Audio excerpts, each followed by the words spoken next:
uyu munsi ndagira ngo nsubize abantu bakomeza kumbaza ariko ukunda kuvuga ngo twiteze imbere twirwaneho gererere duhasoringe.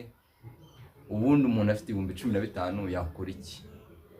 Ufite 15,000 n'iki kintu wakora kikakubyarira inyungu?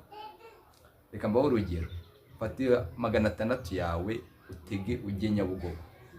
Wenda ni 600 ukoresheje ku itike, utege ujye Nyabugogo uzindutse kare kare. Pana ibintu byo kugenda mu masaha ya saa 3. Uzindutse tega ujye Nyabugogo uzindutse kare kare pe. Bya bindi byo kubyuka saa 10 ukagera Nyabugogo butaracya. Nk'umuntu ushaka guhasoringa, ugura inanasi zawe, ugura inanasi nk'icumi. Ubwo ngubwo tuvuge nimba inanasi imwe ushobora kuyifatira wenda nk'igihumbi cyangwa 700, 600. Inanasi nziza 600 cyangwa 700. Uze ugura inanasi 10. Ndakubwiza ukuri uzaze nimba inanasi bafite 700, uzihate neza, uzishyire mu kadobo kawe kakandi ka bibiri k'umweru keza gafite isuku n'ifoke yawe. Ugiye ku mashansiye nko mu masayi, mashansiye y'ubwubatsi. Nimba uri mu mujyi wa Kigali, mashansiye y'ubwubatsi cyangwa se ahandi hantu hari kubakwa, ugende babayede babafundi igihe izuba rizaba rimarize kongera kubageramo imbaraga zitangiye gutaka. Bati nyamara mfite inanasi kuri make.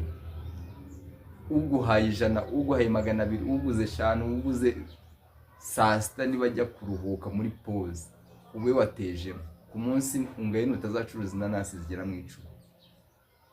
Kandi inanasi nimba uyungutseho 300 ugatucuruza inanasi 10, ubona bawungutse 3,000.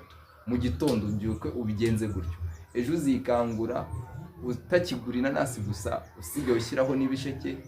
Wararenze no gushyiraho ibisheke, usigaye unashyiraho n'imineke. Gutyo ejo ufatishe ujye unabakorera ji. Hari ukuntu ukora ji, ukarangura amandazi ugakora ji y'inanasi harimo na betrave. Ibyo bintu ni ibintu byoroshye cyane kubikora. Ji y'inanasi na betrave mu rugo ukayiteka, ukayishyira mu kabido, ukayikonjesha neza hasi ku isima. Cyangwa se waba ufite umuntu inshuti yawe ukamubwira ati njugunyira muri firigo iminota mikeya ikabira konje, ukinaga ku ishansiye, ukahita ubabwira ati nyamara nazanye akajuice. Mu gihe cya pause barayinywa ukagira ngo ni benshi. Ngiyo business ushobora gukora ufite 15,000 gusa muri uyu mujyi wa Kigali.